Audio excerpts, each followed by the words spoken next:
CNN, ain't see none of my friends. Swag gave me the blues, they never walked in my shoes. They want us living in fear, it ain't what I'm trying to hear. Switched it over to Fox, kept clicking, I barely stopped. New guest on NBC, no one that represent me, so I got tired of waiting. Sit master debate, give me some headlines, it must be past bedtime. Sleeping on me still like I ain't vitamin D for real. Rep your city, play devil's advocate. Wayne Brady gon' have to smack a bit. Tell me something good, a recipe for success. Give me some timeline, shot session and flight deck. Hey, P, what's next? Almost knocked my glass of wine all the way the fuck over, man. Almost knocked that shit all the way over. Man. He's like, wait a minute, did what I think just happen? Yes, sir. Tis the season. It's your boy, P. Henry Trotter the Fourth, aka Home Run Trot, aka Casino P, aka Mr. Lone P, aka at Frederick _Thugless on your IG, aka Mock Tube, aka Quinn with the pen and with the lens, aka Chef Boy RP, aka Fat Hope Fred, aka PhD, and this is a Spike P joint. Give me some headlines. Season 2, episode 68. And you know, I can't hop in the plane. I can't take off. I can't hop in the wheel. I can't drive. I can't motherfucking hop in the boat. I can't whip that hoe off the dock if I ain't got my motherfucking co-pilot with me. What the fuck it is, G? How you living today?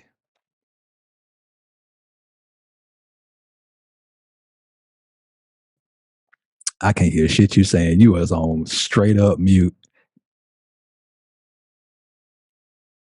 You on straight up mute. My dog wanted to give me space to get my rocks off. You gonna have to hit that on mute. Yes, sir. I was gonna find this sooner or later. You understand me? You feel me? It's your boy, COD Decatur Boy Music, aka Big Tabby, aka Tabula Rasa, aka CODMD the Love Doctor. Hey, coming to you live in effect on a motherfucking Big Boss, Big Galileo, Big Goddamn, Big Gal, Big Pussy Gal. You know what I'm talking about? Sending subliminals all over this motherfucker. How you doing today, cuz? Man, I'm doing great, man. It's a good day. It's a live day in the neighborhood. And I fucked it up because I'm lying. I answered emphatically the exact wrong way, if you know what I'm saying. It's the other one. Hey. Oh, what is that the intro to? I know that's a good song, but what's that the intro to? It's one of them. Somebody knocking the boots. Is it? Oh, yeah. Yeah, but he just gotta let it out. Give me one. Give me one, Pete. Go ahead and get loose for the show. You know how it go, like it come in. No, I need you to hit me with one. I'm about to. Hold up. My bad. Let me show you. I'm about to. You know, when that knocking the boots come on, you know, I'm in H-Town. The community know very well about that. But when that H-Town knocking the boots come on, it's a sound that happened before the yell that let you know you about to hear that yell. And it's very quick. But it catch your attention as swiftly as it happens. And it's it's like it's quick, like talking the boots. So this week's giving some headline. Hey, talking about. Hey, classic shit. And you see the Cowboys. Yes, sir. The refinement of the Cowboys. You know, talk about P. This week, I'm sipping on a nice little Chardonnay. Shouts out to Miss Acacia and who is her cohort on Wino Wednesday? Her wife, Val. Miss, I didn't want to mess up her wife's name. I knew it was her wife, my guy. Don't play me like that. Shouts out to Val. Hey, man, come on, do it. Yeah, say, what you sipping on this week? We're going to start paying a little bit of homage, and Val, I will remember next week. Me apologies. I also ain't met you, so don't hold too much of a grudge. You only get one chance to make a first impression, and you know what I'm saying? If you get to see me twice, I'm going to be the best part of your day. You'll learn that lesson. You hear me? But I'm on some Chardonnay this week, so we're going to shout out the wine, but not the company until they cut the check. You feel what I'm talking about? Yeah. Rotate you, because y'all ain't paying me now. P, what you sipping on there? We let the people know what you're sipping on. I see you got a nice little red. Yeah, man, I'm on a nice little red. It is a beautiful, full-bodied, with some nice legs on it. Let's see how to, because when you swirl it around the legs, I learned that it's whenever you swirl it around the glass, it's the driplets or the droplets that start to slide down that motherfucker. And it's very hard to see with the green screen, but because that thing is in really HD 4K. But it is it's a Merlot. I'm sorry. Yeah, it's a Merlot. You don't know. Hey, my dog, we did about 30 minutes of pre-show, and so let y'all see behind the curtain. My dog took 2 sips of that bit. That thing must be thick. Like, not talking about the tannins. I'm talking about the percent by volume. We talking about the proof on that bitch. Cause my dog took 2 sips of his shit and said, "Ooh, I'm gonna do that again. Ooh, I think I'm tasting that shit already. I'm feeling this shit." Nah, man. It's wine is for folks out there who in the community who may or may not drink wine.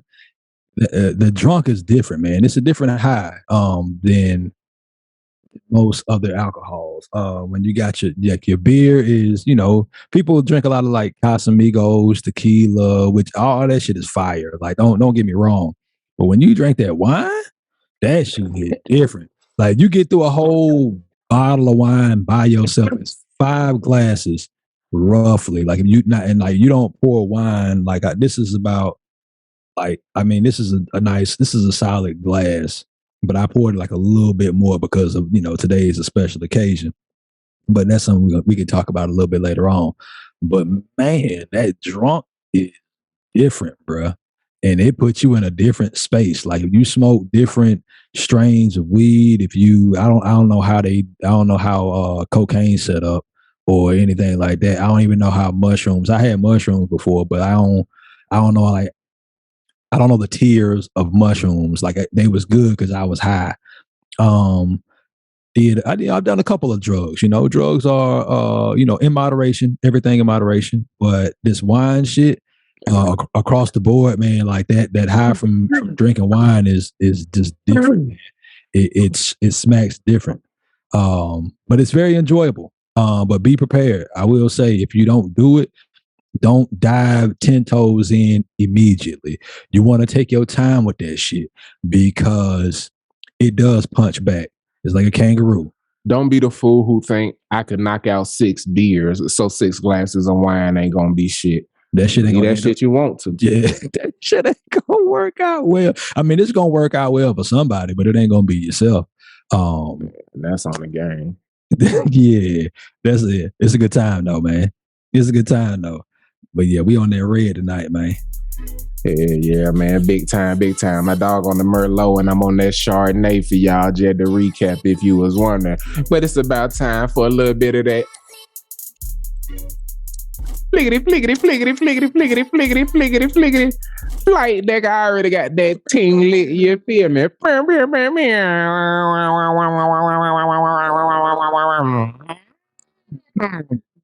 Yeah, man. Big voice. Yeah, I'm saying this week, man, it's a special occasion, man. It's my mama's birthday. Hey. And it's another special occasion, but I'll let my co-host share what that is for y'all. Good old 8/15 coming to y'all 2 days before release date, but we do record live, unedited and unfiltered. And this week, because it's my mama's birthday and another special occasion, we're gonna be telling some coming of age stories, man. And this big linchpin is the last time. It is the transition from being out of mother's house for good after college, you dig? And me and my squadron, Gang, gang. My oldest brother, my big brother who was closest to me, Big Mean, and my dog, LeBaron, moved that to Buckhead. I'm talking corner of Sidney Marcus and motherfucking Lennox. You hear me? Like the thicker, you know what I'm saying? I'm talking about, we used to throw barbecues, fucking parties every week. And I swear, I don't know how we lived the way we did with the amount of money we made. But we made way more than I think we counted up. You feel what I'm saying? And I think you know what I mean when I say that. But I just toss it to you for your thoughts on that period of time, man. Because you was already out in the real world and shit. So you were a part of my, for those who don't know, this nigga is LeBaron. So you was a part of my transition into that. You was a part of like the Skynet that caught me going into the real world and dealing with all the fuckery that it throw at you, man. But what was that period of time like for you? Were you, I don't want to say stagnant. Were you in a cocoon? What part of your maturation process? Because to look at it now, being the man I am today, that's a part of my coming of age story. But to think of 22 as me still coming of age is wild in the totality of things. You know what I'm saying? But it was a huge part. And I talk about, the party and the this and the that. But the human being development that took place in that year we was out there in Buckhead, it's too much to articulate in a flight deck. But I just want to point out that moment for people to take a step back. And as you get all these, you remember when you tweeted this? You remember when you posted this picture on Facebook? Share this memory again on Instagram. Think about some of these moments, man, and take a step back and separate yourself from how you felt then and think about the person who you are now and why you are who you are now. And I'll toss it to you before I bring that full circle.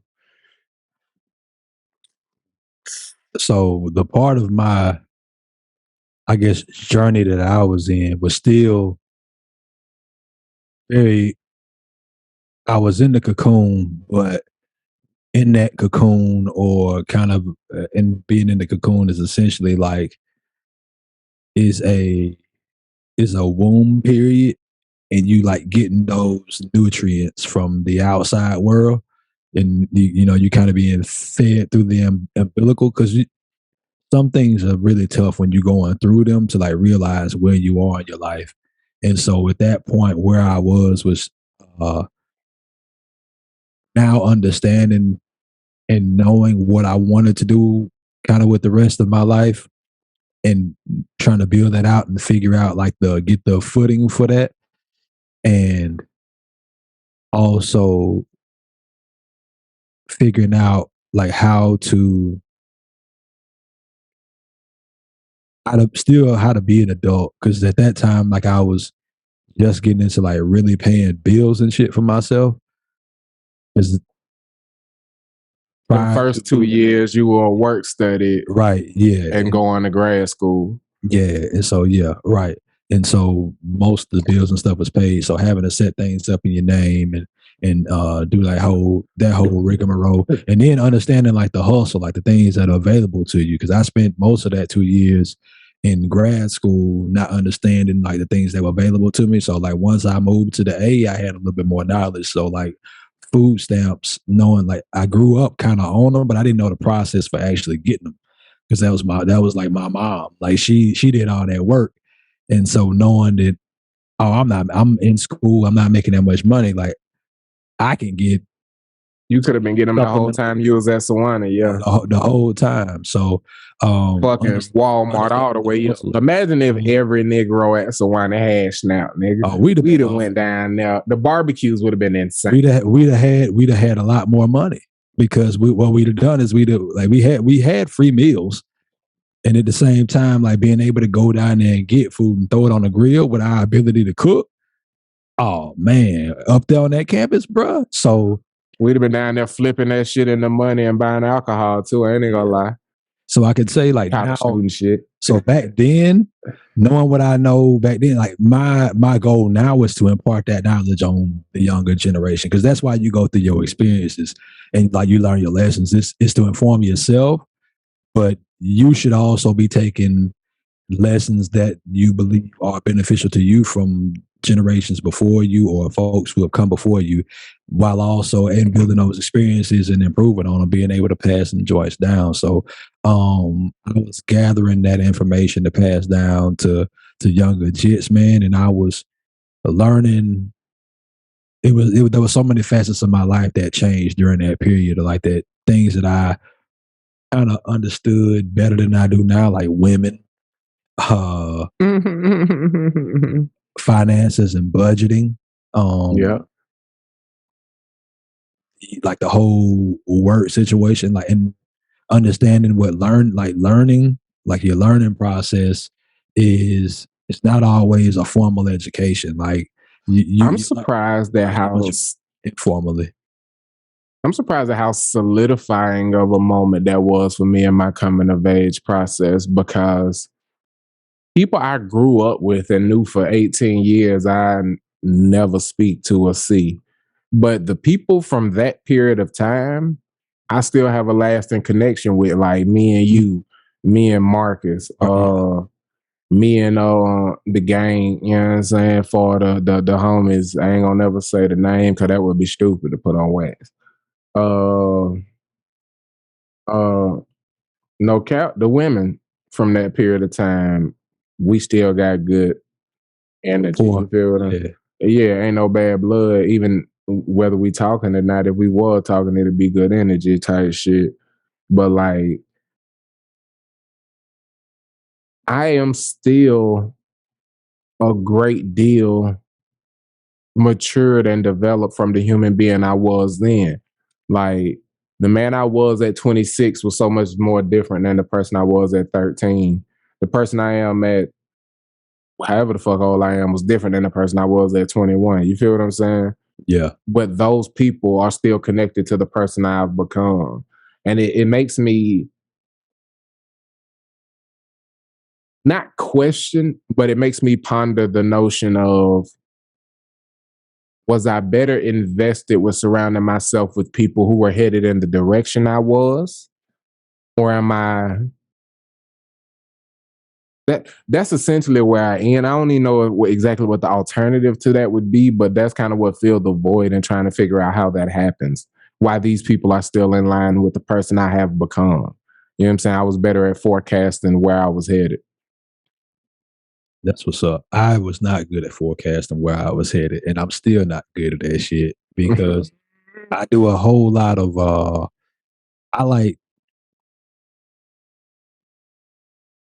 you can design your life to look like how you want it to look.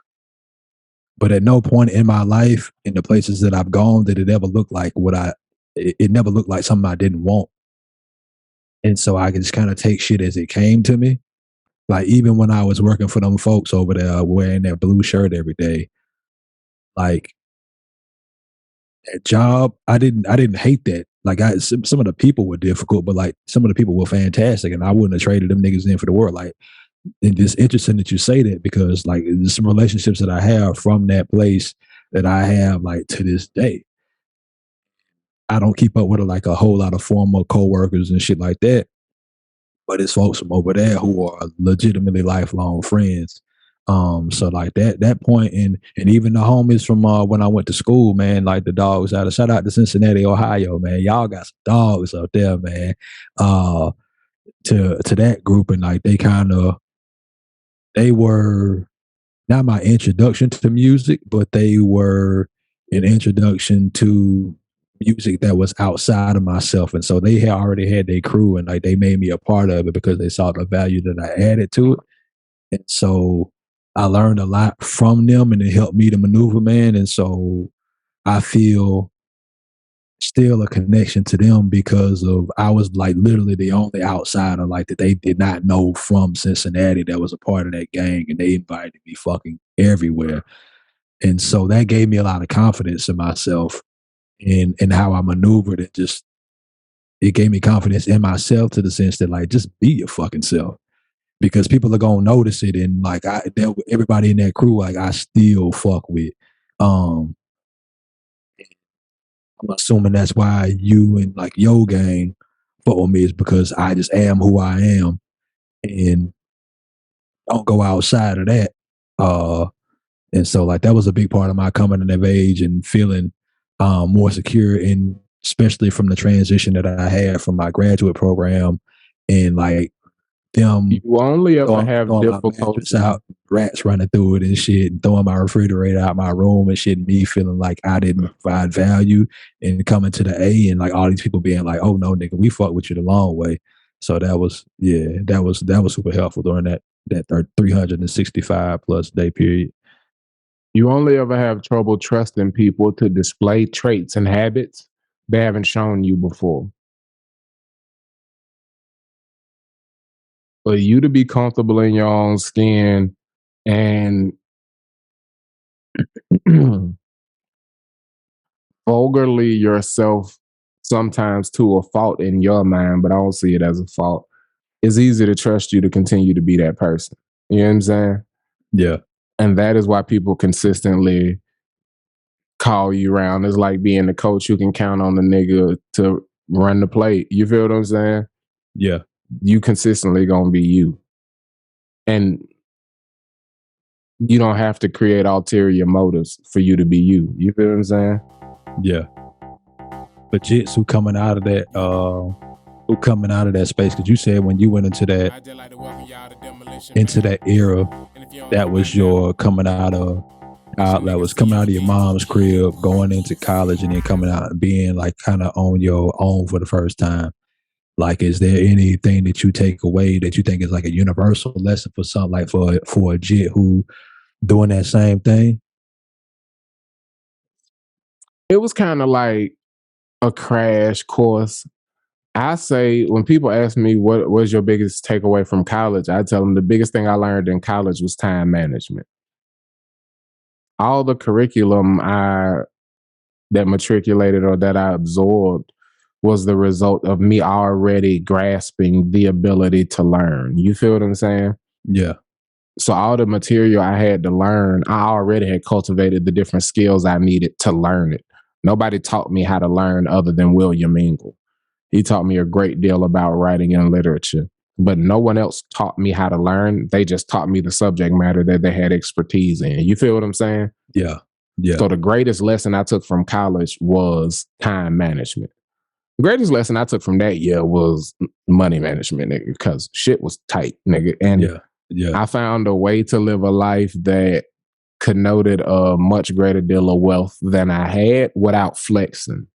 Like, I didn't go flex. I just had experiences you couldn't pay for if you had the money to. You see what I'm saying? Yeah. Like, my dog be putting bars on wax. Like, this shit be for real, though. Like sitting courtside at the Rockets watching. What's the ball called? That's in my money verse. Money counter verse, is it not? No. It is. It is. It's money counter. Lots of the people. Let me hold up. Yeah, man. So my dog come in that thing floating, you know what I'm saying? He be talking about it pops, gotta cop him a boat, you know what I'm saying, for it fishing. That thing gotta have it some wings. Mama, she holding down 3 jars. Never stop sacrificing, you know. Okay, I got it. All that good stuff. What up with it? Playoffs. Watching Harden ball out of control, beat the Clippers in 6. Yeah, fuck the billionaire's daughter. I had his robe on under his roof. I was gripping her booty. Yeah, man. I'm just blessed to be like you said. And straight up. Being my he left off the rest. It get more reckless than that. Lay down in Nice. Eat the fresh as a catch. Shut up. Eat the fresh as a catch and a snatch before you stay in the black. Now how niggerish is that? Very, very niggerish. I don't know. I skipped over some bars, but I had to get to that niggerish line. The point is, like, niggas was really living crazy. Like, even down to like, we went and worked the job where we got to live somewhere where it costs $537 a night to be there. And we got off at 2:00 in the afternoon every day. Rode horses 3-4 times a week for free. Fished for free on the North Platte River, like crazy shit. You know what I'm saying? Had prime rib every night. Like we lived lives you couldn't pay for, period. You feel me? So money management, and because in college the greatest lesson I took into the real world was time management. All I had to do was treat money like it was time. And when I thought about how much time I wasted and how much more valuable it is, because it's the only resource we all have, are constantly losing and will never get back. And it's also the only resource none of us know how much of it we have. So when a person give you their time, they giving you something that is invaluable. It could be their last moments. They could die on the way home.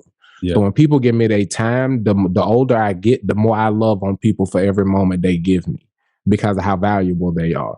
The more I commit myself to work I don't give a fuck about, because if it's the only moments I have, I'm going to be a great whatever the fuck I'm doing for those moments. So if I got an issue doing trivial shit, it's my job to create a life where I'm not doing trivial shit. But I'd be damned if I do it half-assed. You understand me? Period. We may not get to the other topics in tonight's show because I want to stay here for a second. When you say you like, what does wasting time look like for you? Like when you say that, like you learn time management. This is a concept that I definitely understand, but I want to know. I don't know if this is a, when I do things that don't serve the purpose that I'm seeking.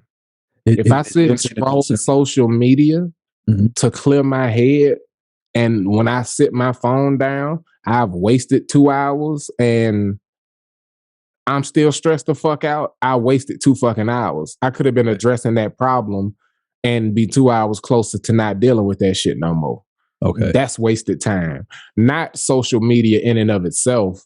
Yeah. If I had did it and walked away smiling, feeling good, and now I'm in a better mood to go attack whatever stupid shit I was up to, cool. But if I'm sitting here and whatever it is about me, got the algorithm sending me dumb shit, and I'm looking at nothing but him and her argument, dumb shit, and I'm like, get this dumb ass fuck out of this phone. So you waste time. So you're talking about purpose in the sense of like the immediate priority and not like your grand purpose. You talk about purpose as in what's this next thing that I'm trying to get accomplished, or what's like this next thing on my to do or my immediate priority. So okay.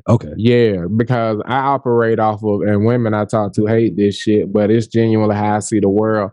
I believe forever is made up of an infinite amount of right nows. So I commit wholly to the moment.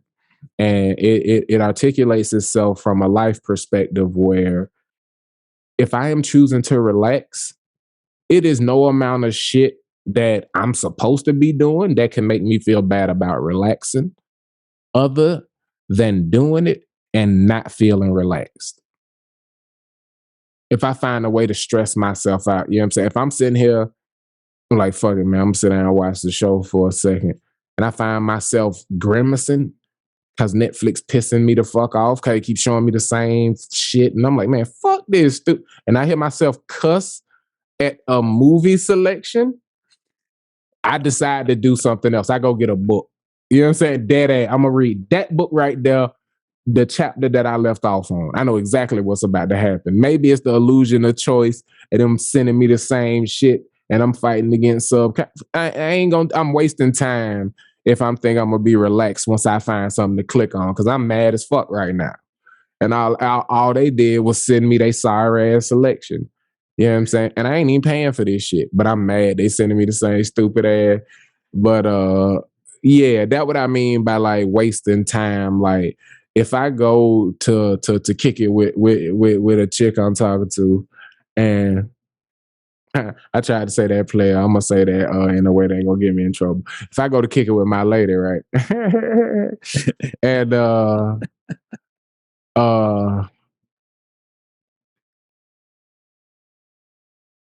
let's say we argue about some dumb shit before I even sit down. I feel like I done wasted my goddamn time. Cause I done drove across the motherfucking city. You feel me? And before I even sit down, we gotta deal with some shit. I'm like, looking at the thunder jet way. But I'm like, man, what the fuck, bruh? Like, I ain't come over here for this shit. Like, can you put this in your back pocket and we argue about this shit tomorrow? Is that the most ridiculous shit ever? It's not ridiculous, but at the same time, I feel like if there's an issue, like let's just go ahead and address it, or let me know that there's an issue before I even come over there. So I'm not in the headspace to where this is what I want to do right now. So let's very apropos choice of word, headspace. Yeah. So I don't. If it's to avoid the issue, I don't think that's good, because that just don't end up with. If it's have every intention of addressing it, but you want to postpone it because, yeah, like I said, you're not in the headspace to address it in the moment. I guess that's understandable, but but I don't like to give advice. So however you want to handle your business is however you want to handle your business. Because I hate when, or if I tell somebody that Biden gave advice before, like that's why I stopped giving advice, because when you give it and it don't work out for that person, now they upset with you. It's like, oh, look, you asked me. If it wasn't for your stupid ass, hey, can I give you an impromptu? Yeah. Bet. For any rappers out there, I don't want this one. So if you hear this shit and say, oh, this nigga stupid, but you talking about the beat and want it, hit up gimmesomequestions@gmail.com and make that question. Hey, nigga, per happenstance, by any chance, would you want to send me that shit? And we'll do that straight up. The tag will just be on the front part. You can rip up the rest of that bitch. Make sure you leave that front one on. Go goddamn crazy. And if you stink, just make sure a lot of people hear you stinking on that bitch. Go get some money, bro. I don't give a fuck. Square business. Asta. This one is not making the album, but if P say it's better, I might do it, but y'all can still go hard on it with me. We'll just have a bunch of remixes. Free.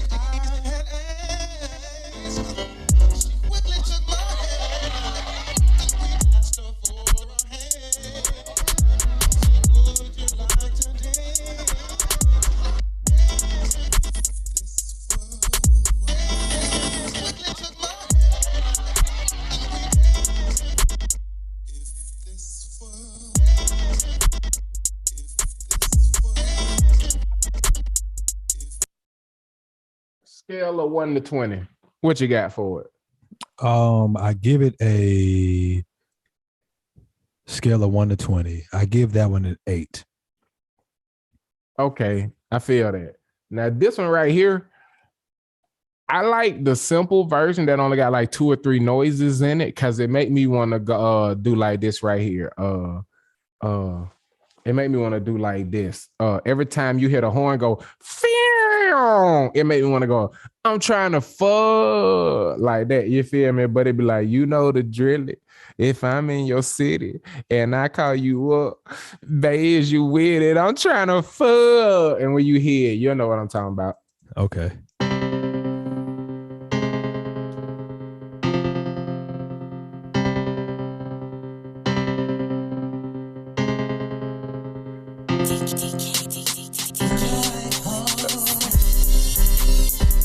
I'm trying to get it. I'm in your city. You show me the titties. I'm trying to fall. Man, you with it. I'm in your city. I'm trying to turn it. I'm trying to fall. Hey.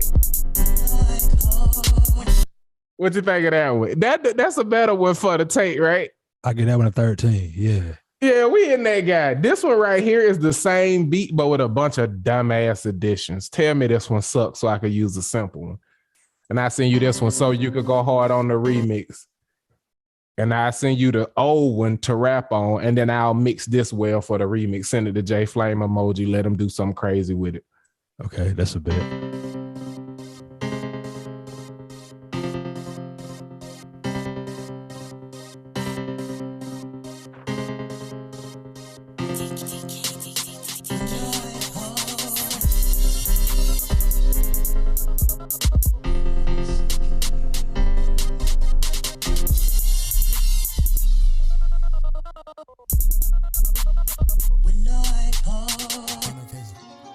Yeah, so I was trying to think of a good joke on the fly to start this segment off, and I couldn't quite think of one.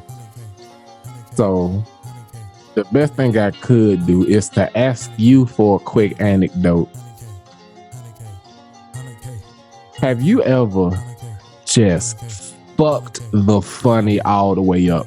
Niggas was having a good belly guttural laugh, and you either asked what was going on or tried to figure it out or tried to put a hat on the hat and stack on the funny and you fucked it off. Cause that feeling is crazy as shit. Cause part of like that comedic element, like you become the center of the moment when you really hit off with one. The same thing happened when you really fuck it off. Like everything sinks into you. You get the attention you was looking for, but not the energy you sought at all. I did do that. I have done that. We can kick off with that. Do you think? Now I'm asking, what's up?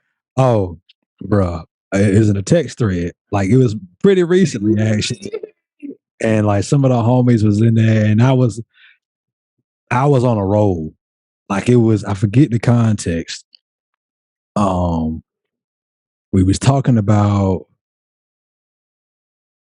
one of the homies was talking about his legacy, and everybody was kind of like, you know, if you ever been in like a text thread or like a group text, it can turn on you real quick. You know what I mean? Like extremely quick. Yeah, and so the attention was on somebody else completely. And everybody was going after this person, not going after him, but like it was, this person was fucking up. And so, and I was on his ass. Like I was on his ass. And then I took it too far. Hey, your friend is the type that said, I hope you die, bitch. You'd be like, what? You want me to die too? It ain't just enough. The shit that I said, I called him like, I don't think I called him a coon, but it was something to that effect. That's not even funny, but it's funny. It was funny. And I was like, damn, I might have taken it too far. But then I had went over that ledge and he told me, he's like, bro, that's too far. And I was like, I don't want this to turn on me and I don't want to seem like the bad guy. I got to make it seem like, nah, this ain't too far. And I doubled down. Oh, it was bad. It was not good. It was not good. But yeah, man, like that nigga P said he's trying to have that baby. It ain't no when in doubt gonna pull out. He said, no, baby. We gonna double down on that shit. Split them tens. Oh man. Trying to get 2 blackjacks. Man, you're right. I split the tens on that shit. And he said, I ain't gonna get out while I'm ahead with 1 L. Fuck it. I'm gonna swing for the fences. I dig it. But the house had the house started out with an 8. So, you know, don't split the 10s against an 8. Oh man. But yeah, man. Even the person who usually go too far told me I went too far. But like they tried to help me out because like I usually don't go too far. Like I'm not usually that guy. And the moral of that story is quit while you ahead. Like you go out as Jordan against Brian Russell, game 6, ending that shit. Like go out with that with that shit. And like we could have done without them Wizards years. Yeah. We could have done without the Wizards. I could have done without that last joke. I was on a high. I was one of the funniest cats on the planet after that the second to last joke. The third to last joke. Can I tell you the funniest shit about your boy, cuz? Yeah. I fell in love with this comedian who he liked to explain his jokes. And I will ruin the funny by explaining the joke. And if niggas enjoying that, I will explain it until it's not funny. And at that point is when I will lose my shit. You know what I'm saying? Because I already knew what there was no turn for me when I created the prestige of the joke for you. Like I set it up, I did this, and then boom, now you laughing. And you know what I'm saying? We got a good giggle going. And I'd be like, you know what I'm saying? Cause of Free Willy, where he jumped over his head. He'd be like, yeah, nigga, I saw the movie. And I'd be like, yeah, you know what I'm saying? And he got wet and stuff when he did that. He'd be like, nah, bro, I got that. And I'd be like, yeah. I wonder how he got home after that. He'd be like, bro, what the fuck ever, G? And that's when I really started to enjoy myself. So I fucked the funny up a lot. You feel me? And I've noticed dudes deal with that way better than women. And I ain't on the women ain't funny train, but I might be on the they very much more protective over shit that's funny because it may be rarer in their lives. So when we around doing the funny, they don't want us fucking up the funny we provide. Like if like let's say a chick like you because you funny, she don't want you fucking up the funny. You feel what I'm saying? Right. And I like to fuck up the funny. It's one of my favorites. You know what I'm saying? I don't do it like I don't talk over movies and shit like that. But if I'm the funny, I'm gonna fuck that up.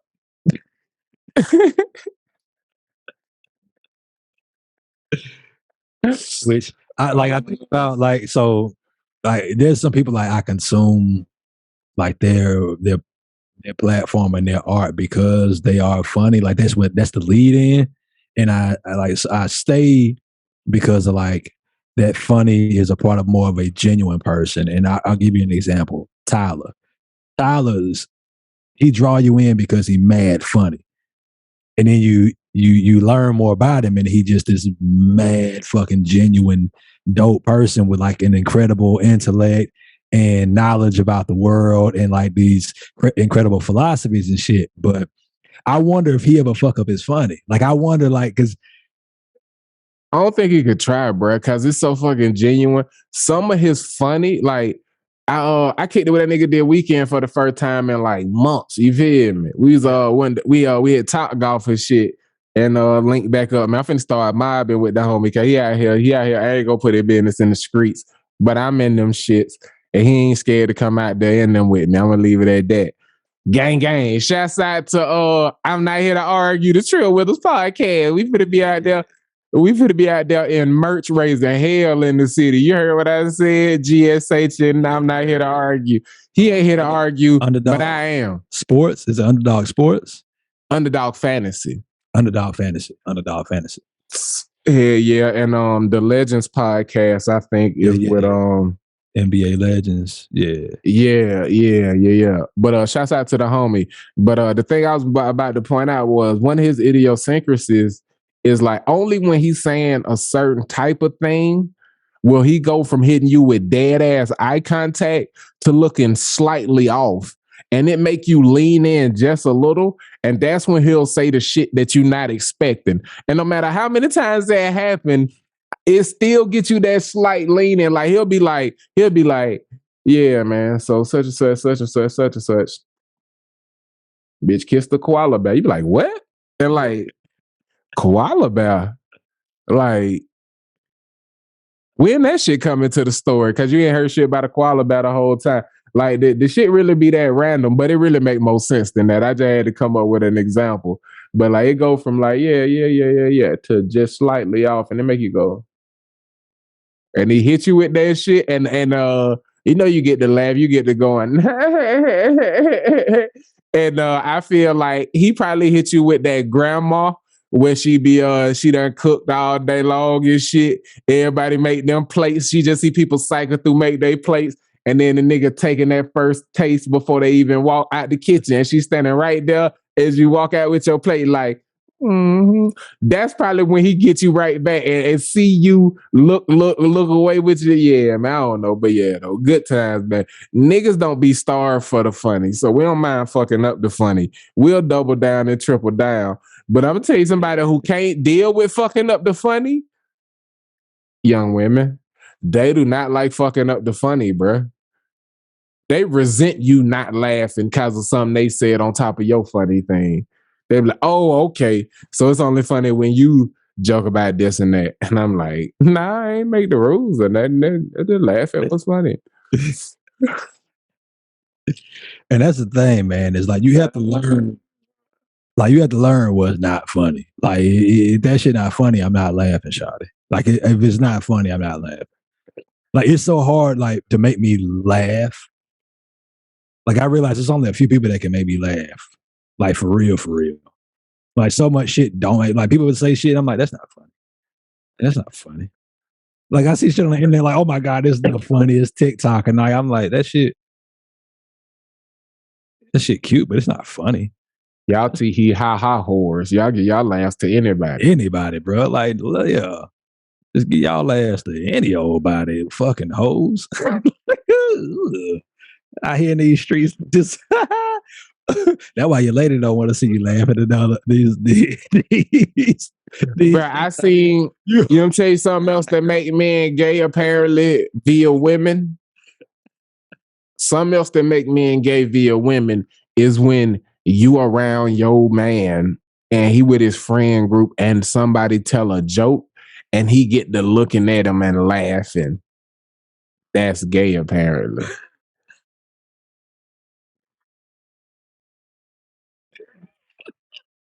The thing I said, niggas in the comments was so fierce. It was like, maybe that nigga funny. It was like, what about Kevin Hart homeboys? That nigga a professional comedian. They gay if they laughing. They was like, these women irrational and just don't make no sense. But whenever I'm like, man, this shit don't make no sense, I always lean on my brother Pete. Yes, sir. Can you do me a favor? Man. Could you give me some headlines? You supposed to say, yeah. Could you give me some headlines? He crazy here. See, you feeling that Merlot? Is your house the Merlot? I am, man. I'm about to finish my first glass. You tapping out after one? You gonna refill? Where we at? Refill. I'm gonna refill. That's a bet. But do your thing, man. Give me some eerie headline. Yes, no innuendo. Yes, sir. Yes, sir. I always want to sing no innuendo to the beat of who's bad to die, but you know what I'm talking about? No innuendo. Oh yeah. After saying, give me some headlines. Exactly. Who's that in my window? Nobody, nah. Bruh, this is funny. Oh. But I got on that Donald Trump power tie, boy. I ain't even gonna lie to you.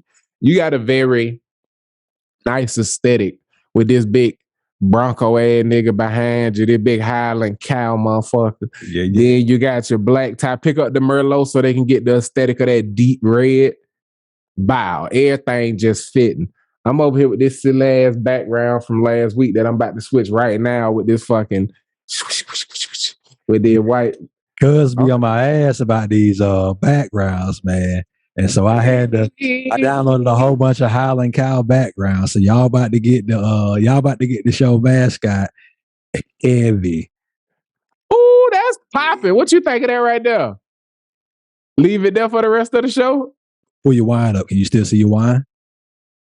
Yeah. I'm talking about your glass. Oh no, I was sitting it off camera. It's right here though. No, I'm saying, yeah, when you hold it up to that background, okay, as long as you can still see it. That's why I chose this background over here, so you can still see the wine, but you can see yours because it's a black background and this that guy. But let me give you these headlines right quick, bro. I feel like that them lines match the lines in the tie. That's why it worked. You feel me? Yeah. Mm-hmm. I almost hit the fire end of the bleezy, so I'm glad we moved just then. It saved me a fire stick. Oh man. So I got a couple of like weird ones. Give me them first. All right, I got a couple of weird ones for you. Them the Jimmy Neutrons. We'll see. They may not be too weird. All right. So you still hear me good? I want to make sure they ain't fuck up my audio when they did that little switch up. I can hear you loud and clear. Appreciate that, brother. Do your thing. No doubt. From Forbes.com, Angela Yee is leaving the Breakfast Club to launch her own radio show. What? Yeah. From our good friends over at NPR. Can I say something very vulgar? Go ahead. That would have been okay in 95. It might get me canceled in 2022. Fair enough. Let's go. We are here. I would not mind filling her jaws up. She got some pretty little fat cheeks. I enjoy ye. Go ahead. Said it. Let's move forward. Let's do it. From NPR, why do so many bikes end up underwater? The reasons can be weird and varied. Headline number 3 from Reuters. From the rooters to the tutors. Judge denies live golfers bid to compete in PGA Tour playoffs. There go with that UTV store. Man. Oh, y'all thought I were bullshitting with my statement previous? Yeah, I want to hear more. Before we even get to like that, I'm about to shouts out to Dave Chappelle. For those that don't know, my wife is Filipina. I ain't got no wife. I'm just quoting Dave Chappelle. Go ahead. I'm gonna give a hot take. That show gonna suck without her, bro. Like I heard some people say, like, "Oh man, they not losing nobody." Like, bro, do y'all know how much she brings to this show? Like that show, like whoever they replace her with, like if they could have, the person to replace on that show was DJ Envy. The most replaceable person. Most replaceable person was DJ. Yeah. Not the person to replace, but you shouldn't replace any of them niggas. Yeah, but yeah. The nigga that's easiest, whose job, like, yeah. You could Charlamagne could flirt with anybody. Right. Insert Nick Cannon to be uncomfortable at his advances and say dry shit. Contramain. Charlagay, as Webby call him. Charlagay. Go Charlamagne. Charlamagne is gonna ask all of the thought-provoking and somehow controversial, aggressive, negative questions. Ye gonna ask the gossip, relationship stuff. Ye is also going to be the buffer between a conflict zone with Charlamagne or DJ Envy, for that matter, and a past moment of the show where they let another artist or somebody get their shit off and a nigga in his feelings. Ye is often the peacemaker, and the peacemaker is often undervalued because their value is its highest when everybody else is irrational. Can I give you some other value from her, bro? And like that I noticed, talk about the thing that stands out the most about her to me and why I say like she's probably the most important person to that show is no matter who I've seen come on that show, whether it be somebody obscure, whether it be somebody who is well known, whether it be somebody in the fucking middle, Yee is the person who always does her research prior to. She always has great questions to ask them. She always knows what they have going on. Like she is that person, and like them other and beyond that, coming, like double down, OG, on the show with two men. Who has the most history with artists? Who has the most? I remember when I did this interview with you. I remember when I saw you at this concert. I remember when you were doing this thing. She did something with But she did something with somebody where like she went to like that nigga like grandmama house or something, and ate with him or something like that, and had that story to share on the show.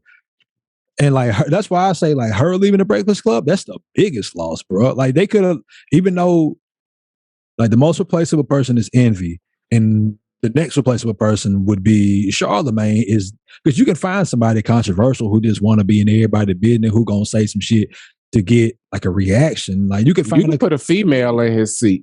Yeah. You could put an average female in his seat. And I'm going to just be honest, like, you could put an average female in his seat, and the only thing you would lose is some of the thought-provoking shit if she didn't have that element to her game. But the average female would do all that sassy shit he do. Donkey of the day, choose somebody to bitch out every day. A female, like, choose random female. It might not be the same type of shit, but all he do is the shit he say don't be funny when he be doing Donkey of the Day. He just bitch and complain type shit. He don't be writing punchlines. It ain't comedic. Yeah, I think the most valuable person to me from that show is the person who is no longer a part of that show. But let me get into this headline right quick, man. Yeah. From Forbes, Angela Yee is leaving the Breakfast Club. We got beef with the Breakfast Club on wax already for no reason. Ain't that shit? And we both be fucking with they silly ass interviews, but hey, it is what it is, man. Square Bitty. Yee gonna play that clip in her promo. I have beef with Breakfast Club to be on the right side of history. Right. And honest. Right. And I don't actually want beef. I'm just being honest. Y'all make money from me. So y'all could be mad at me if you want to. I'm not gonna give a fuck about y'all and the stuff I find entertaining. I'll continue to entertain myself with. Yes, sir. Angela Yee is leaving the Breakfast Club to launch her own radio show. Angela Yee, one of the hosts of the popular morning radio show The Breakfast Club, announced on air Wednesday she was leaving after 12 years to launch her own nationally syndicated daily radio show. Yee, who co-hosts The Breakfast Club with Charlamagne the God and DJ Envy, said starting her own show was something she wanted to do for years. The midday program will be called Way Up with Angela Yee, and like The Breakfast Club, it will be produced by iHeartRadio. Yee will stay on The Breakfast Club until her new show launches in the fall, according to iHeartRadio. Yee worried fans Tuesday night when she tweeted, "The Breakfast Club, as you know it, is officially over." So, quote from her, "Having a nationally syndicated show and having somebody in my position, a black woman up here, is a rarity," Yee said during her announcement. Charlamagne the God, Yee, and DJ Envy launched The Breakfast Club in 2010 on New York City's Power 105.1. It now airs on weekdays and weekends over 100 stations across the country and gets 8 million monthly listeners. The show is also broadcast on Vote TV and can be streamed as a podcast. Yee hosts her own podcast, Lip Service, which she said she will continue to do as she launches her way up. In 2020, The Breakfast Club was inducted. You know what she doing with that? She know a lot of men out there feel like Lip Service. Yeah, she chose that name for a reason, bro. That I've seen a couple of episodes of that show. It's really good. Like she get like some of her like homegirls and shit, and like women she know like in the industry and stuff like that, bro. And they get on there and they chat shit. It's entertaining. It is. It's good stuff. Like it's more. I hate that it doesn't get as much notoriety and attention as The Breakfast Club did. Like I think it has a lot of potential. But they were part of what kill me about women who great at shit. They be acting like you can't be enchanted by the physical and still accept that they great at shit. You feel me? But you know what I'm saying? Depending on I need you to dive into it a little bit more. I want to hear about this. Maybe somebody out there can learn something. You know, maybe. I'll just be very brutally blunt. Just cause the first thing that come to mind is fucking, don't mean that's the only thing that come to mind. And I don't care if you could get that anywhere. Every nigga want to blah blah. I don't care. That part of me ain't absent. There's more to me than just fucking too. But yeah, buddy, I'm fine with leading with that and making my intentions known. But said all that to say, depending on my situation, you gonna have to see me if we ever cross paths. You feel me? Square bitty. Nah, she won't. I'm just talking shit. I ain't worried about you. I ain't trying to date nobody who be talking to the world every day for 4 hours a day. You can keep that energy. But I do appreciate her aesthetic and her art and her actual talent. I am a fan and I just be talking shit. But, you know, I let the chips fall where they may as well. Yeah. Blame the Chardonnay. These ain't my words. Hey, man, we gonna roll into the next one. That one that was supposed to follow this one. We gonna roll into the next. Can I do you a favor? Pete. Yeah. Did you give me some headlines? I'm gonna give you some more headlines, man. And that's what this show is all about, bro. Like this arm of this show of these conversations on Wax is about getting news. It's about getting headlines. And one thing I do want to do in the future is when you hear headlines, bro, I want to be like, man, how would I change this headline? Because we are writers also in us, in our infinite wisdom. So this story comes from the United Nations. Indigenous women's work to preserve traditional knowledge celebrated on International Day. It's from the United Nations. This is from The Guardian. Everybody trying to hit me with the cookies. They ain't sweet. I don't want them. London Museum. Convenience. London Museum to return 72 Benin treasures to Nigeria. It may be Benin. I always get that. Benin or Benin. I forget which one it is. And then this is also from The Guardian. Scottish rewilding project hits £2.2 million buyout target. Go back over those. From the United Nations, Indigenous women's work to preserve traditional knowledge celebrated on International Day. From The Guardian, London Museum to return 72 Benin treasures to Nigeria, Benin. From The Guardian, Scottish rewilding project hits £2.2 million buyout target. And I chose all of these because they have to do with culture and giving things back, which is a tenet of this show. We love to give more than we receive. And one of these stories situation they took. I fucked all the way up. My bad, bro. I'm trying to solidify my mama birthday stuff, get her appointment set, bro. Oh, you good money, man. I'll go back over them for you, man. From the United Nations, the headline is Indigenous Women's Work to Preserve Traditional Knowledge celebrated on International Day. God bless them. Let's go with them. Because I heard that one and it caught my ear. That one and the third one caught my ear, the first two run-throughs. Let's go with that one. Okay, then. We'll go with that one. From the United Nations, Indigenous Women's Work to Preserve Traditional Knowledge celebrated on International Day. An Indigenous Irani woman from the Tintaguasu community of the Bolivian Chaco weaving with palm leaves. Ooh, goodness, that is. So Indigenous women are knowledge keepers of traditional food systems and medicines.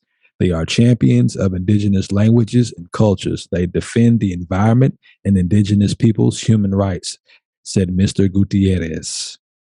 To build an equitable and sustainable future that leaves no one behind, we must amplify the voices of indigenous women. Indigenous traditional knowledge can offer solutions to many common global challenges, said the UN chief, recalling his recent visit to Suriname, where he learned how communities are protecting the rainforest and its rich biodiversity.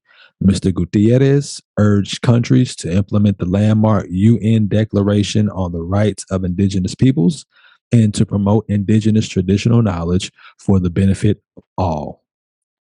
In connection with International Day, the World Food Program has been highlighting the contributions of some of its staff who are from indigenous communities. Deborah Souk, an agronomist in Guatemala, is the first woman from the Pocomichi ethnic group graduate from university. Ms. Souk works as a WFP field technician in the San Cristobal municipality, which is located in Alta Verapaz department in north central Guatemala. She supports the implementation of resilience activities in Pocomchi and Pocochi. Whoa, bro. These names are fantastic, but they are a challenge for somebody who speaks the English language. The Quechua indigenous communities towards reducing poverty and hunger. Her job involves hosting workshops, leading meetings, or visiting families in their homes. Quote, when the women see me driving the car, I get out dressed in my suit. They are surprised and say, we knew you spoke Pocomichi, but we didn't know you were one of us. I tell them that we are the same and that we all can do different things. The way Ms. Suk is treated in San Cristobal is light years away from her experience at university, where some people would make crude jokes at her expense. But that is a little insight into these women and how they are preserving their traditional knowledge. And we have UN representatives who are saying that their knowledge is um, detrimental in a lot of ways to um, and beneficial to the global community, man. So in the pre-show, we talked about indigenous peoples and reparations. I just wanted to get your thoughts, man, on the preservation of culture. That's what caught my eye about this article, is that these are people who are looking to keep their way and not to conform to the Western way, which is largely harmful to the environment, to the people by and large, and isn't really solving the problems that we have day to day. Really, it's just a machine that keeps running and it keeps people's pockets filled, but while depleting the well-being and the pockets of others, man. And so I just wanted to hear your thoughts, if you have any, on the preservation of culture and also indigenous peoples. Also, yeah, we'll stay with those two: indigenous peoples and the preservation of culture, or and keeping your way versus adopting other people's way of life. The bulk of my thoughts I'll hold for myself and my protection.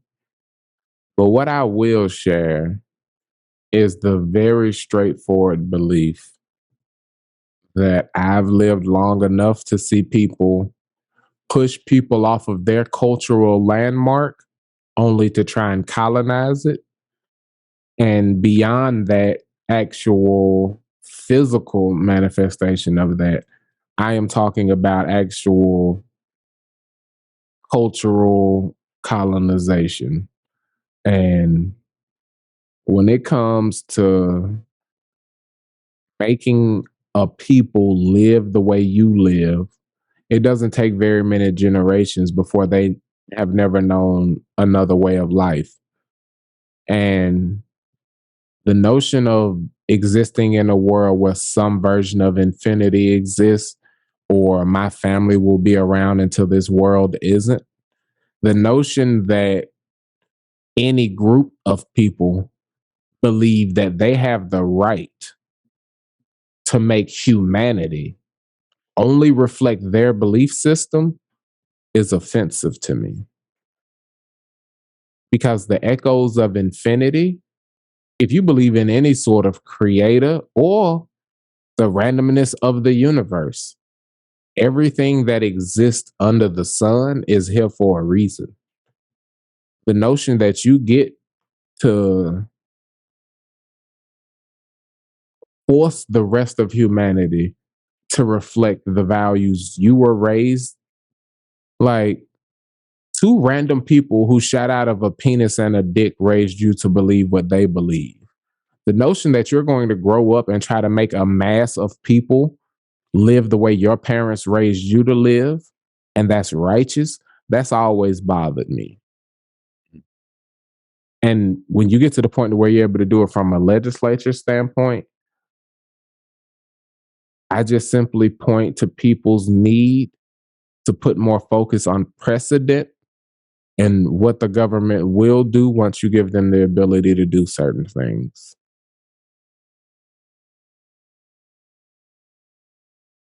I appreciate that insight, man. Like, you always have very thoughtful insights about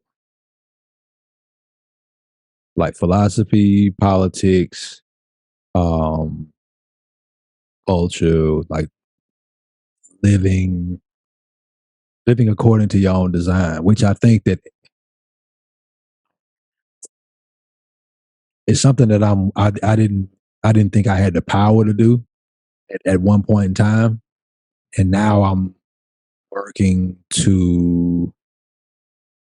in the process of, like, when we talked about that coming of age back during them Buckhead living days, I'm still in a coming of age process, and I'm still in the cocoon in a lot of ways, because I thought that I was a passive recipient of what life had to give me. And if there's anything that I can impart of what on anybody who is trying to figure it out for themselves, is like, don't just think about like your career. It's not work-life balance. That's not what you're seeking. What you're seeking is there's an integration. Make your work a part of your life. Like, your work is always going to be a part of your life. Like, if you spend 8 hours a day doing something, like, that's, but if you spend another 8 hours, it's a third of your life. You're talking about a part of it. Yeah, it's a third of your life. If you sleep, it's half of your waking life. If you sleep 8 hours like you're supposed to, work half of your waking life. It's half of your life. We ain't gonna talk about the shit, shave, shower, and commute to and fro. You only really get 6 hours a day. That ain't work. That ain't work. Right. Because when you got to, if you're not able to work from home and roll out of the bed and in front of a computer and go to work, then you are spending time getting ready for work. Like, that should be considered part of your work day. Like, you should only spend 6 hours at that motherfucker. if we really being real, you want 8 hours of my time, 2 of them shits is already going out the window, because I got to get ready, I got to come to this motherfucker, and then I got to get home at the end of the day. And so I'll simplify it for you, bro.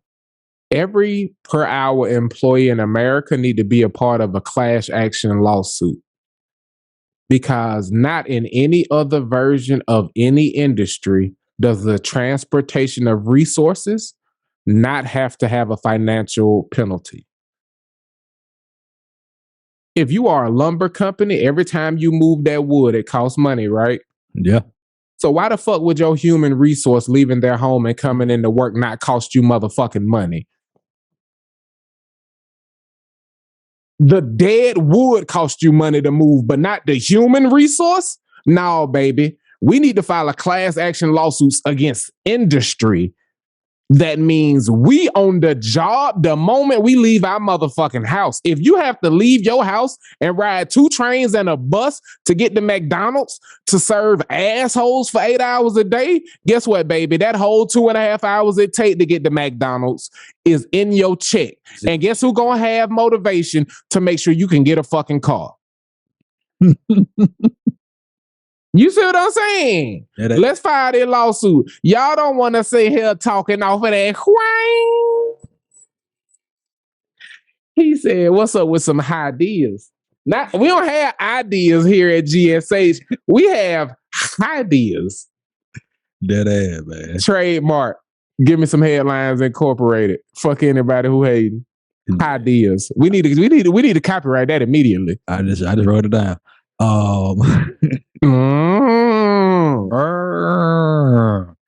But yeah, man. So any advice that I can give you would be to work to find that integration of what you do to make your living, or what you do to sustain your living, is find integration where that shit works for you, and you have the power to design it for yourself. Do that work on the front end, and the back end gonna be beautiful for your ass, man. Great. He said, yeah. Goofy and that type of shit. It's your boy, COD Boy Music, coming to you live in effect on a Monday. They actually premiere on the hump day. Hump day. This is a motherfucking Spike E.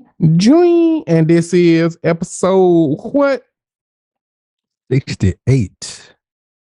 So you already know what time it is, because I'm going to get fined for this, with how crazy I go and how much of this show is innuendo and give me some headlines. Y'all done fucked up and made episode eerie. 69. Good and fine. 69. A CODLD operation. We about to get canceled. If every headline ain't by fucking, I would be so disappointed. Or something with it. Oh, you will not be disappointed, bro. And be ready to tell stories you can't put names on.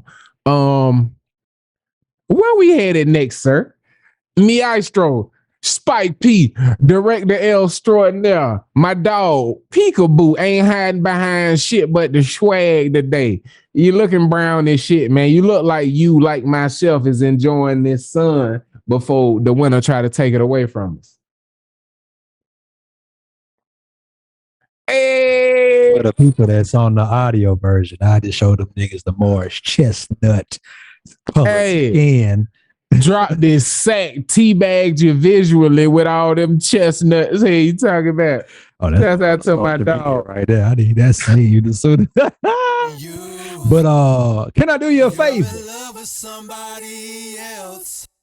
Could you, what? Can I do you a favor? Today I'll do a couple good deeds. You can just give me the affirmative and I can tell you what's coming up. Yeah, do me a favor, whatever that could be. Can I tell you something good? Yeah, tell me something good. I ain't know if you trying to chop it up. I ain't know what the fuck. Could you tell me shit? Good. Man. So we told y'all in the beginning of the show, today is a special occasion. It is the mother of one of the co-pilots of this show, her birthday, but it is also the other co-host's birthday. It's your boy. I am 3-6 down in this motherfucking hole. Shout out to the mafia. And the something good is not just that I made it around the sun one more again and I'm starting mafia revolution. Yes, sir. The something good is your boy is, and you see I got my Highland cow next to me, and to end that last segment, we talked about the Highland cow being Scottish, Scotland being the first place, is the birthplace of the sport of golf, and where the first golf course was created. So this week, for the first time in some years, at the end of this week, with the airport and Omega on Sunday, man, I get to play in a golf tournament. I haven't played in 1 year, bro, and I'm playing in the golf tournament this weekend, dog. So, yeah, I want to let the community know. I might be out there. It might go live on the course or some shit. You know what I'm saying? I'm gonna take my drone out there, so I might fly that thing. But I got a tournament that I'm in DC, man. Going out there for an event. And yeah, came up on, for work. A blessing, yeah. Going out there for work, and prior to next Monday starts the event. Monday through Thursday, but on the Sunday before, they doing like a little golf tournament and like networking event and shit, man. And I was like, oh, I'm in on this shit. So I've been spending the past couple weeks, man, like getting ready for like my birthday. And on my birthday, I usually splurge and get myself something, something I want to commit to during the next revolution around the sun. And I really want to commit to my golf game. So I got my golf bag right, man. I went to eBay. Shout out to eBay. I shot them out. Because they done did me right. What they done did for me is gonna pay me back tenfold. Shout out to eBay. Shout out to Second Swing, and shout out to it's one other entity, and I will shout them. Oh, Next Round. Shout out to them as well. But they didn't got me right. My club. Shout out to y'all. They done got my club game right. I never had a wedge before. I only had a 9-iron. I got a pitching wedge, gap wedge, sand. I didn't have a 6-iron. I got that. Got me a brand new, not brand new, it's used. Everything I got is used, but it's so many good views. Like so many people nerd out over that shit and they get everything updated or whatever. Man, you don't need that shit, bro. Like I kept my clubs in great condition over the years. Keep them covered and shit so the dust don't get on them. I Brillo pad them hoes, man. Keep them nice and shiny. I'm gonna be Brillo padding them hoes again this week. But I got a mixed bag. I got some TaylorMade shit. I got some Titleist shit. I got some motherfucking Cleveland shit. I got some what is that? Oryx. And then I got some my bag. My putter is a Slashinger putter, man. And so yeah, man, we got the bag right. Can I join in? You got me addicted the other week when you let me tell the people something good. Go ahead, man. Yes, sir. Come on in with it. He teasing y'all a little bit because we here at Gimme Some Headlines going into the fall and Christmas season will be launching Gimme Some merch line. You will be able to get your t-shirts, your fitties, your snapbacks, your golf socks, your golf gloves. We gonna fuck y'all up. Y'all gonna be able to get your boy the COD cartoon for your driver, the big boy, depending on where your head at. Be able to get your dog P for your woods. No innuendo. All up in your no innuendo. Put us on your woods. You heard me? But just get them, give me some merch line golf socks. You feel what I'm saying? But coming to a fall near you, give me some merch line. I just wanted to tell the people something good, G. Yes, sir. And that's I'm gonna circle back on that merch line. Everything that you're gonna be getting from us, bruh. So I live in Texas. GSM. GSM. Give me some merch. Raise your low cut. Oh, you empty? I got a little bit of that. You got a dongle. Go ahead and sip it.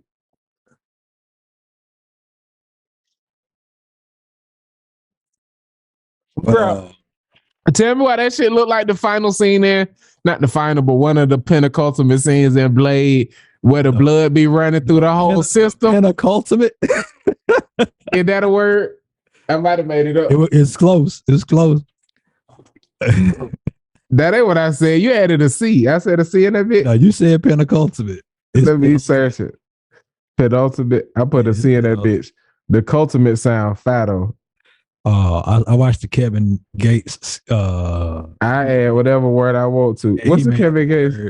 He made up a word and he was like, "Oh, I fuck with me." He said, "I fuck with me." What word did he make? He made. Yeah, they hating. They on your side. I like a drastic and pencultivate.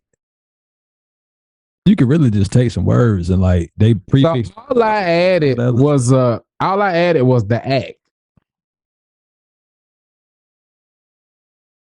The call.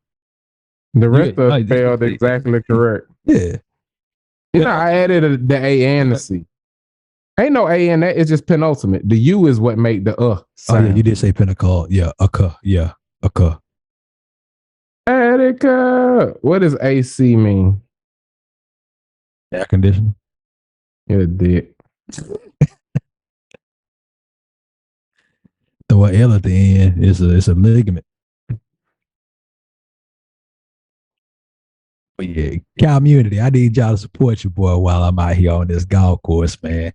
I don't know what the talent look like out there, but I don't even give a shit. I'm going out there. I'm gonna be mid-ash. The tournament started like 7 a.m. I'm pretty sure we got it to y'all for around 8. Like 7 just sound mad early to start hitting golf balls. It's supposed to go from like to 2 o'clock. So yeah.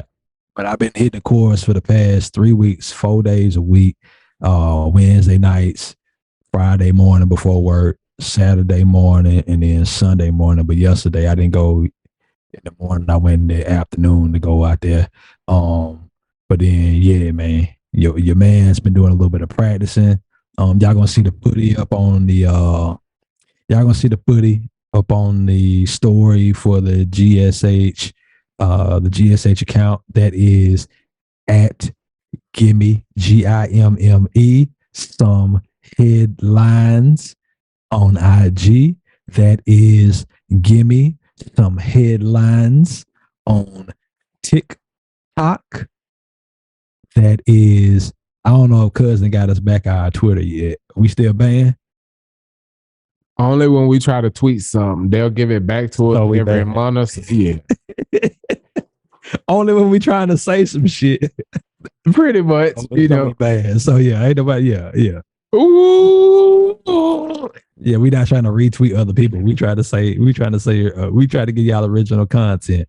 But yeah, man, I'm gonna have the power of the Highland Cow is gonna be with you, boy. We gonna be out there, ho. Give me some headlines taking over the golf game, man. GSG, give me some golf. Give me some. The show might need to. Give me some headlines. It's just way too hard. GSH is too hard. Give me some. It's just fire, but like, give me some headlines. It's super hard. Like that shit, very hard. Yeah, man. My dog slid in this hole. He told me we're gonna give you some merch. 80% of organic cotton is made in not Houston, Texas. It's made in the state of Texas. 80% of the country is organic cotton. So everything that you get from us is going to be handmade. It's going to be organic and it's going to be sustainable because we actually give a shit about giving more than we receive. So we want to put more into the earth than what we take out.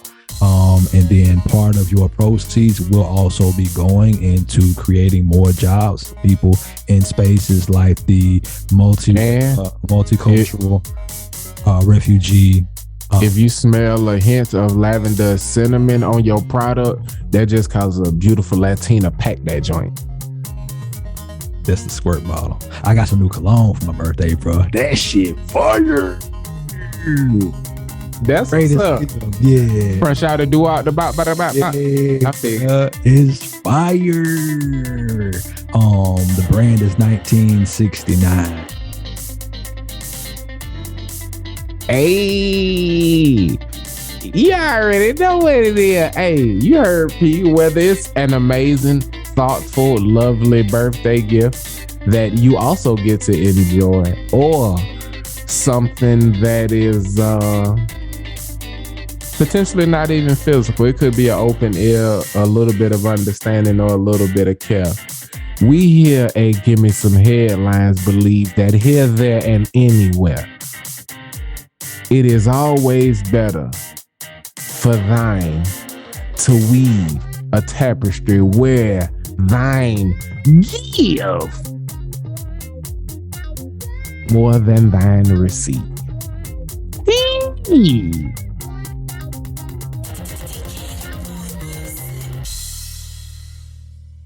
Yeah!